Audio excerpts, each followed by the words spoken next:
ஓம் சாந்தி. இன்றைய அவ்யக்த இஷாரா, நிச்சயத்தின் அஸ்திவாரத்தை உறுதியாக்கி சதா பயமற்றவராக, கவலையற்றவராக இருங்கள்.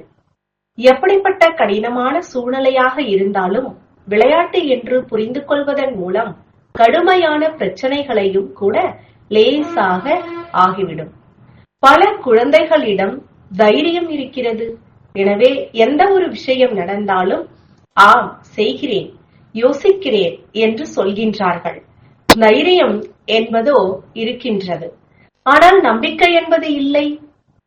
நம்பிக்கை உடையவர்களின் வார்த்தை அதுவாக செய்கின்றேன், யோசிக்கின்றேன் இருக்காது. நம்பிக்கை உடையவர்களின் அர்த்தமே எண்ணம், சொல் மற்றும் செயல் என ஒவ்வொரு விஷயத்திலும் நிச்சய புத்தி உடையவர்கள். அவர்கள் வாயிலிருந்து ஒருபோதும் தைரியம் அற்றவர்களாக ஆக்கக்கூடிய சப்தம் வெளிவர முடியாது. ஓம் சாந்தி.